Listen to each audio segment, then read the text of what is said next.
She looked me in the eyes and smirked. "You're just after my money, like always," she said loud enough for the entire courtroom to hear. Then she laughed, actually laughed, and added, "He doesn't even have a real job."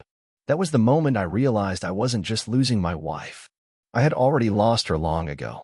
But I didn't flinch. I stood up, my palm steady even though my heart felt like it was breaking through my chest. I reached into my briefcase, pulled out a folder, and said, "Your Honor, I'd like to submit this contract." Her smile dropped. Let me rewind a little. My name's Travis. I'm 45. I've worked 2, sometimes 3 jobs since I was 25. Also, my wife, Madison, could build the business of her dreams.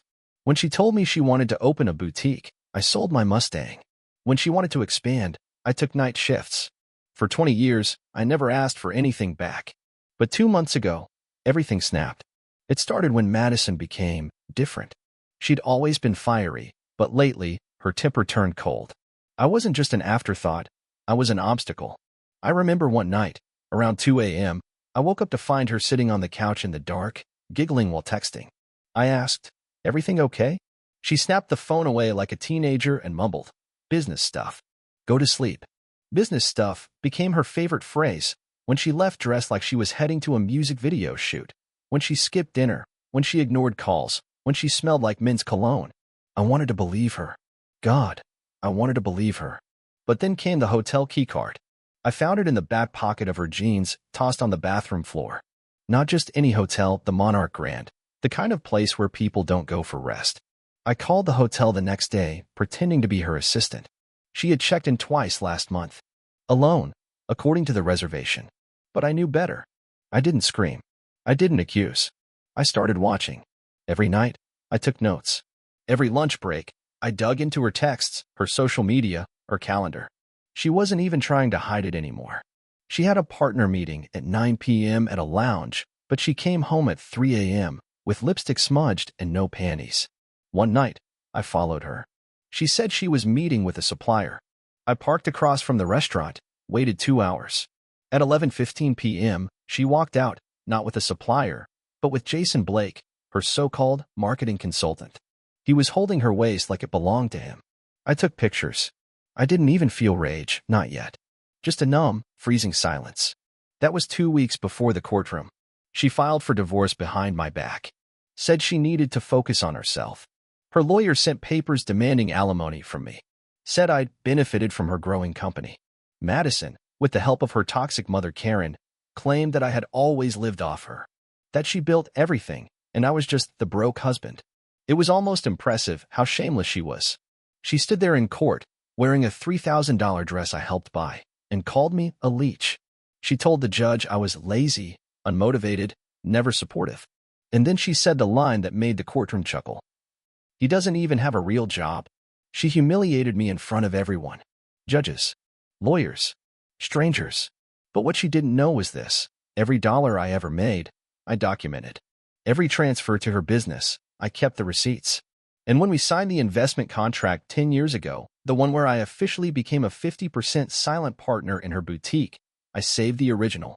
So I stood up, calmly, slowly, and said the words I'd been practicing every night since she filed. "Your Honor, I'd like to submit this contract." I could feel her breath hitch. This was the beginning, not of our divorce, but of her unraveling. Her face twitched when the judge took the folder from my hands. I watched the blood drain from her cheeks as she leaned forward, eyes darting across the pages. I could hear her whispering to her lawyer, her voice trembling now, not bold and mocking like before. The judge adjusted his glasses, cleared his throat, and said, "According to this, Mr. Keller contributed not only financial capital but also serves as a registered co-owner. Is that correct?" I nodded once. Madison didn't say a word. For the first time in 20 years, she had no comeback. The courtroom, which had buzzed with whispers and chuckles at her little performance earlier, fell into a thick silence. You could hear her lawyer's pen tapping against the table like a nervous metronome. I didn't smile. I didn't gloat. I just stood there and let the truth do its work. The judge looked at her and said, "This changes everything." I should have felt victorious, but what I really felt was exhaustion. The kind that lives in your bones. The kind that's born after years of being treated like a backup plan. Back in the hallway, after the session ended, she came storming up to me. Gone was the courtroom act. Now she looked like a cornered wolf. You son of a, where the hell did you get that? I never got rid of it, I said. Because unlike you, I don't burn what I build. She grabbed my arm, nails digging in. You want to ruin me? After everything I did for you? I couldn't help but laugh, bitter and low. What you did for me? I gave you status, she snapped. You were nothing when I met you. And I gave you everything I had, I said. Even when I had nothing left for myself. She looked like she was going to slap me, right there in the hallway. Instead, she leaned in close, her voice shaking, and hissed, This isn't over, Travis. Then she turned and walked away in those overpriced heels, the kind I once bought her on our anniversary, the one she forgot because she was on a business trip. I stood there alone for a long time. I didn't feel relief. I felt hollow. A week later, things got worse. Jason, the consultant, showed up at my place. I thought he was there to start a fight. Instead, he looked pale and scared. She didn't tell me you were married, he muttered. She said you were separated. She said you were broke, some loser clinging to her business.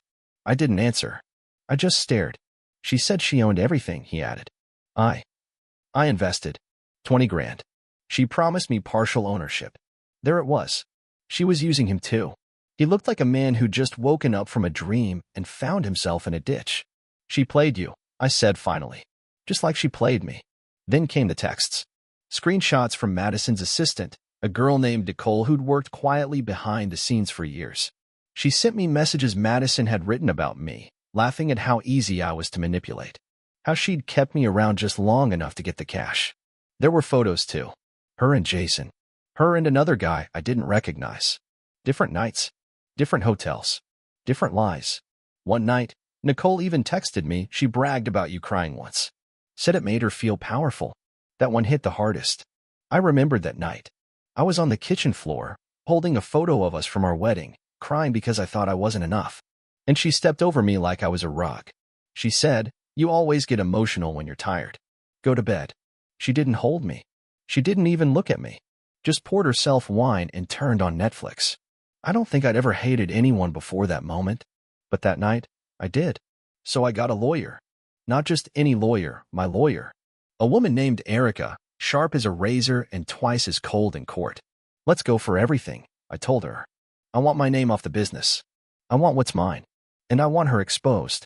Erica leaned back in her chair, grinned, and said, We're going to bury her story in her own lies.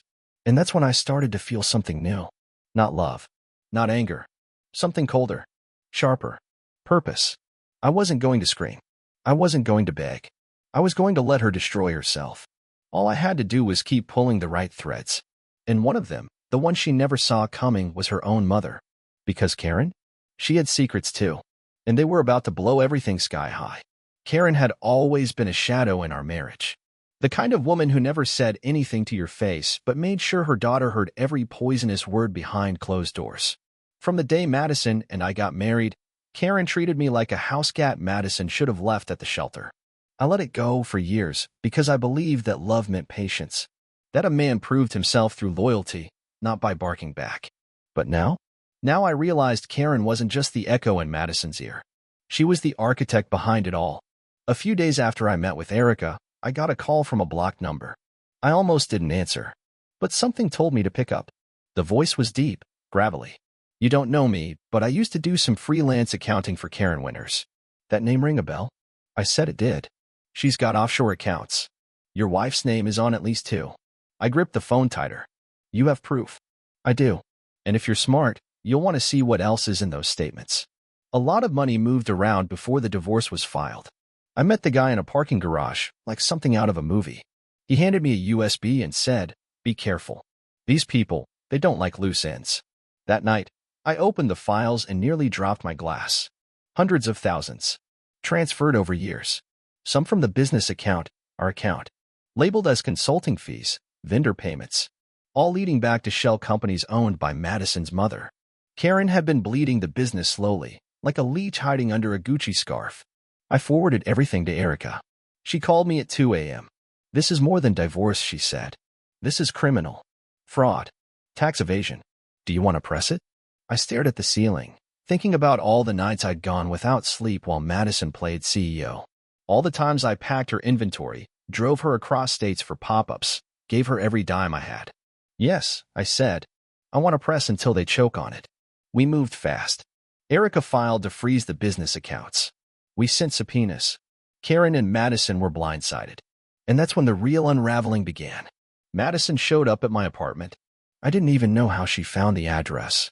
She was pounding on the door at midnight, mascara smudged, hair a mess, like she had just crawled out of the storm she created. When I opened the door, she pushed her way in without asking. "You're ruining everything," she screamed. "You think you're some kind of hero now?" I stayed quiet. She looked around the apartment like it was beneath her, which, to be fair, it was. I hadn't unpacked all the boxes. My couch had a rip. There was a pizza box on the counter. "This is where you live now," she sneered. "You went from our home to this dump? You mean your home?" I said. "That's what you told the court, right? That I was just some pathetic man you carried." Her face twisted. "That wasn't me, that was Mom." "No," I cut in. "That was you. You said it. You believed it. And now you're choking on it." She stormed into the living room, pacing. "You don't understand what's going to happen. If those accounts get investigated, it's not just Mom. It's the business. It's everything." "I know." She stared at me, mouth half open. She wasn't used to me being calm. Madison thrived on control, drama, yelling, manipulation.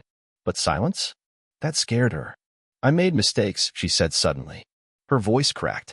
"But I didn't mean for it to get this far." "Didn't mean to sleep with your consultant either?" I asked, meeting her eyes. Silence. Or the guy before him? Or the one you brought to Cabo when you said it was a solo reset trip? She sat down slowly, like her legs gave out. I stayed standing. "I'm sorry," she whispered. And for a second, I almost believed her. But then I remembered the screenshots. The messages. The laughter. "You're sorry because you're cornered," I said. "Not because you hurt me." She stood up, suddenly cold again. "You think this is over? You think you're going to win just because you found a few receipts?" "No," I said. "I think I already did. The moment you walked out of our life thinking you could erase me, you lost." She left without another word. And I stood there, in the quiet, breathing like I hadn't in years. I wasn't healed. I wasn't whole. But I was done being her fool. 2 days later, I was called into a deposition. Madison and Karen were both supposed to be there, along with their lawyer. I wore the same suit I'd worn to our anniversary dinner 3 years ago, the one where she spent the entire night texting under the table while I tried to toast to us. That suit still fit, but I didn't. The man I'd been in that restaurant, naive, hopeful, still believing in us, he was gone. When I walked into the conference room, they were already seated. Karen looked at me like I was dirt she had to scrape off her shoe. Madison wouldn't meet my eyes. I sat across from them, calm. Erica, my lawyer, slid the thick file of evidence across the table like it was a bomb with a ticking clock. Karen leaned forward, sneering. "You think you're clever. You're just bitter because she outgrew you." "No," I said quietly. "I'm just not stupid anymore." Madison's lawyer tried to object, tried to steer things back to negotiation, but Erica didn't let up. One by one, she laid out the payments, the shell companies, the forged invoices.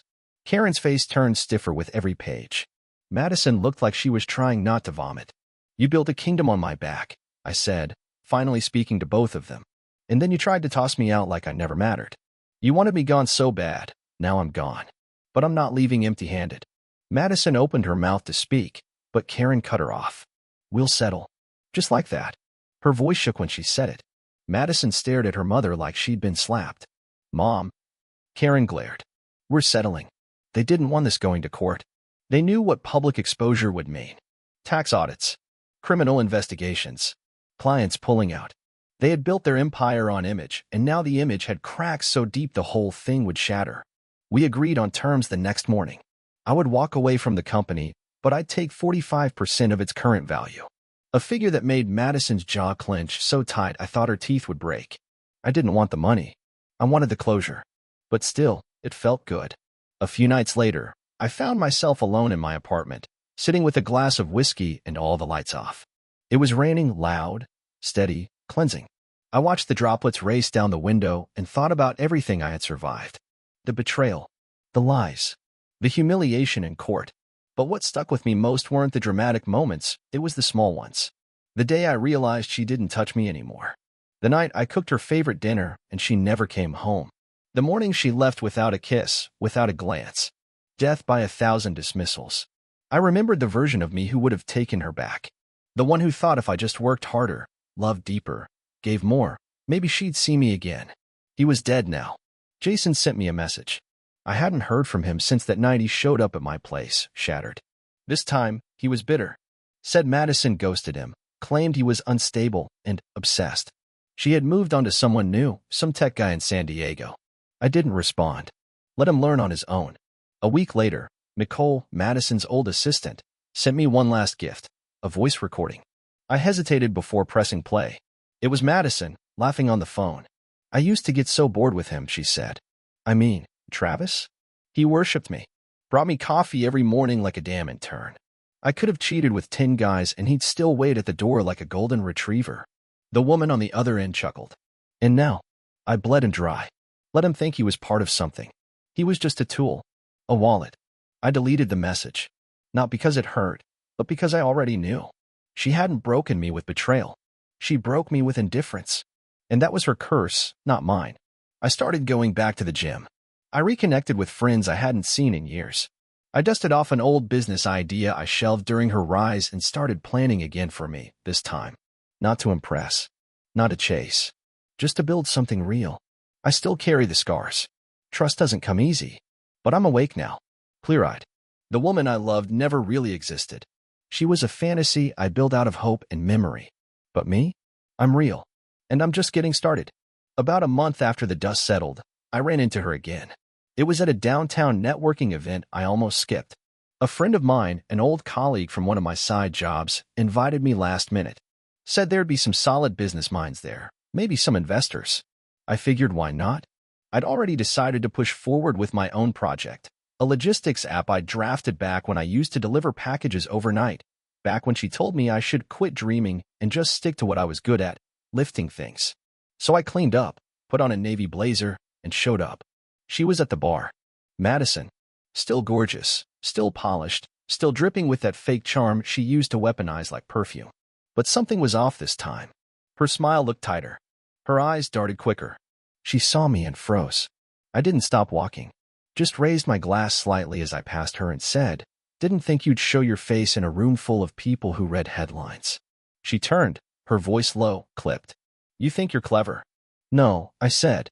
"I know I'm free." She didn't follow me. And that was the first win of the night. Later, I overheard her trying to pitch someone on a new brand idea, but no one was biting. The sparkle was gone. Investors want trust. And Madison? She burned it like it was gasoline. I left early. I didn't need to stay.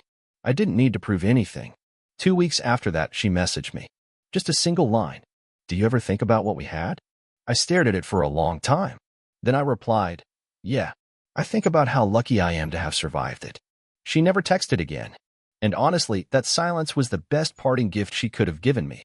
I wish I could say healing is clean, that it's a straight road from heartbreak to strength.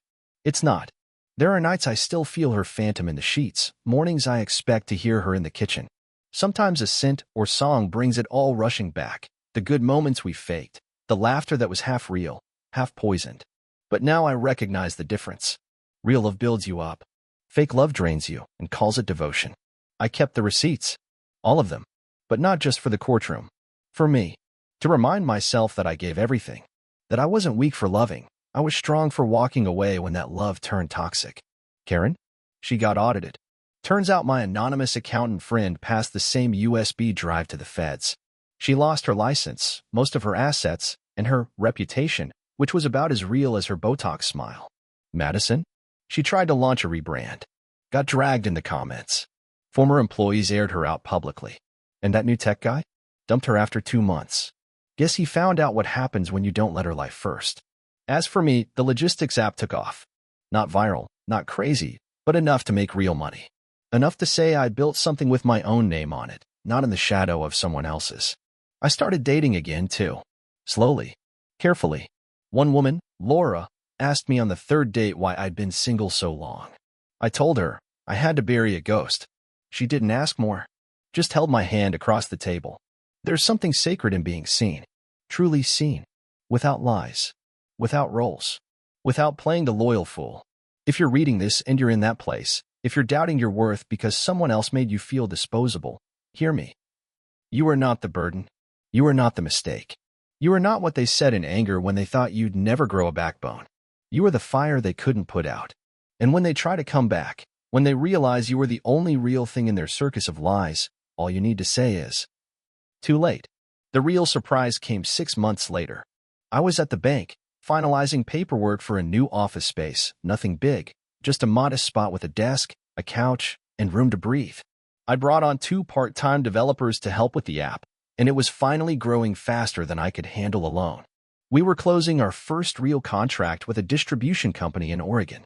The banker, a woman in her 50s with glasses too big for her face, flipped through my documents, nodded, and said, "You've come a long way." I smiled. "Yeah, it's been a ride." She leaned in a bit. "Don't want to pry, but your ex-wife used to bank here." I remember her. Of course she did. Madison had a way of leaving an impression, usually on the people she needed something from. She ever bounce back? I asked before I could stop myself. The woman hesitated, then tilted her head. Depends on your definition. She comes in sometimes, asks about loan extensions. Seems tense. I thanked her and left. Outside, I stood on the curb for a few seconds, staring at the passing traffic. Tense. That word stuck with me more than I expected. I didn't feel joy. Didn't feel pity either. What I felt was distance. Like I was finally standing on a shore while she drowned in a sea she stirred herself. And yet, the real twist came not from her, but from Jason. He sent me a message on LinkedIn. Of all places. It read, "We need to talk. I'm not trying to start anything, but I found something you should see." I debated ignoring it. I wasn't interested in revisiting the past. I'd buried enough already. But curiosity got the better of me. We met at a diner just outside the city. He looked thinner, older, like a man who'd had one too many sleepless nights. He slid a flash drive across the table without much fanfare. "She recorded you," he said. I raised an eyebrow. "What?" "Back then. During the divorce. She had cameras in your house." My stomach dropped. "I only found out because she was dumb enough to back up her drives to the cloud and reuse passwords," he continued. "She thought she was untouchable. Turns out she's just careless." I plugged the flash into my laptop that night. The videos were low quality. Grainy, but clear enough.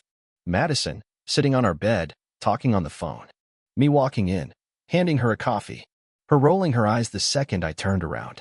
In another clip, I was cleaning up dinner while she whispered into her phone. "He's so pathetic it actually makes me want to gag. He made pasta and looked so proud. I swear, if I didn't need him to keep pretending to invest, I'd fake a coma just to get out." I closed the laptop. Not because I couldn't stomach it, but because I didn't need to. I already knew who she was. I didn't need a recording to confirm it. But I saved the files anyway. Not for revenge. Not for leverage. Just as a reminder. A reminder that love, when it's one-sided, can rot into something cruel. A month later, Laura, the woman I'd been seeing, invited me to meet her parents. We drove out to a small town near the coast, quiet and clean, the kind of place you could hear your own heartbeat. Her father shook my hand with the kind of grip that said, "I'm watching you." But her mother hugged me like I'd already passed the test. Over dinner, Laura asked me what I wanted most now. I thought about it, chewing slowly, and then said, "Peace. I don't need perfect. I don't need fireworks. I just want peace with the person I come home to." Her father nodded. "That's rare. Most people want excitement." I looked at Laura. Excitement doesn't last. Trust does. That night, as we lay in bed, her head on my chest, I thought about how far I'd come from the man who used to measure his worth by someone else's attention. I'd been humiliated, betrayed, mocked in court, robbed of years. But I had rebuilt. Not just my life. Myself. I no longer needed to prove I was enough. I always had been. It just took losing everything fake to see what was real. A year passed. It's strange how time doesn't just heal, it reveals. The longer I stayed away from her orbit, the clearer everything became. There wasn't a single aha moment, no sudden thunderclap of revelation. Just a slow unraveling of illusions I had clung to like a fool in love. I no longer woke up wondering what she was doing. I no longer rehearsed imaginary conversations where I finally said the right thing to make her understand the damage she caused. The truth was simple. She didn't care then, and she never would. Expecting remorse from someone like Madison is like asking fire not to burn. But life has a funny way of balancing the scales. One morning, I opened my email to find a message from Nicole, Madison's former assistant. We hadn't spoken in months. Her message was brief, but the attachment was heavy, a link to a local news article. I clicked, not expecting much. There she was. Madison Winters. Local entrepreneur sued by former employees for fraud, toxic workplace.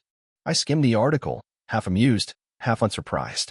According to the piece, 3 of her former staff had filed claims for withheld pay, hostile behavior, and unethical bookkeeping. Someone had dug deeper and connected those old offshore accounts to fraudulent tax filings. Her mugshot, yes, an actual mugshot, was small but real. The same woman who once stood in court mocking me now looked like someone clinging to the edge of a very steep fall. I didn't feel joy. What I felt was closure. She built her world on lies and cruelty. Eventually, it caved in on her. Not because I tore it down, because she hollowed it out from the inside. That same week, Laura and I signed the lease for a new apartment. Bright place. Tall windows. Clean walls. It smelled like fresh paint and new beginnings. One night, while we unpacked boxes, I found an old photo of Madison and me, one of those fake candid shots she made us take on vacation. We were smiling. Or at least she was. I looked tired. Younger, yes, but worn out in a way I never noticed before. I held the photo for a moment, then quietly slipped it into the trash. Laura didn't ask. She just wrapped her arms around me from behind and rested her head on my back. "You okay?" she said. I nodded. Better than I've been in years. The truth is, I learned more about myself from that failed marriage than I ever could have in a perfect one. Pain, betrayal, they rip you open, but sometimes you need to be torn apart to find what's worth keeping. I stopped blaming myself. That was the biggest shift. For a long time, I thought her cheating was because I wasn't exciting enough, rich enough, interesting enough. That maybe if I had more ambition or six-pack abs or a quicker tongue, she wouldn't have strayed. But no, she cheated because she was empty. And I couldn't fill her no matter how much of myself I gave. That's not on me. And it's not on you if you've been there too. People like her don't break things because they're broken. They break things because it's the only way they feel powerful. The final piece fell into place a few months later. I was invited to speak at a small business panel. Funny how life circles back. I sat on a stage next to 3 other founders, answering questions about growth, failure, and how to stay motivated through tough times. During the Q&A, someone from the audience asked, "What's one mistake that nearly cost you everything?" I paused, and then I said, believing the wrong person had the right heart. There were nods, murmurs. I didn't say her name. I didn't need to, because it wasn't about her anymore. It was about who I had become after surviving her. And if there's one thing I know now, really know, it's that sometimes the worst thing that ever happens to you is also the best thing that could have. Because it ends the lie. And the end of a lie is the beginning of freedom. Let her rot in the empire of ash she built. Me? I'm finally living. A few weeks ago, I got a wedding invitation in the mail. Not hers, thank God. One of my oldest friends from college, someone who had watched me crawl through the wreckage of my marriage, who used to sit with me on his porch while I stared blankly at nothing, trying to understand how the woman I gave my life to had used it like a doormat. He was marrying a woman he'd met just a year ago. And you know what? I smiled reading it. Not the fake smile I used to force when Madison was around. A real one. The kind that comes when you know pain doesn't get the final word. The night of the wedding, after the dancing and speeches, I stood outside alone for a bit. Just breathing. Watching the stars. That's when Laura walked up beside me and slipped her hand into mine. "You're quiet," she said. "Just thinking," I replied. About her. I turned to look at her. Honest. Strong. Nothing like Madison. Laura wasn't polished to impress. She was warm in ways that couldn't be taught. And unlike my ex, she never needed to be the center of the room. She just made me feel like the only one in it. "No," I said. "Not anymore." She smiled and leaned her head on my shoulder. And that's when it hit me. This wasn't a rebound. This wasn't escape. This was peace. I used to think closure came from revenge, from showing her what she lost, from watching her fall. But real closure? It's this. Standing in a quiet place, with someone who sees you, knowing you never needed to destroy her, because she was always going to destroy herself. What I lost with Madison was time, trust, a piece of innocence. But what I gained? Myself, my worth, my voice. So here's what I'll say to the next man who finds himself where I was, sitting in a dark room, asking why she doesn't love you anymore, wondering what you did wrong. You didn't lose her. You escaped her. And one day, when the fog lifts and the hurt fades, you'll look in the mirror and see a man who walked through fire and came out with scars, but also with truth. And that truth? It sets you free. not just from her, but from who you were when you thought she was love.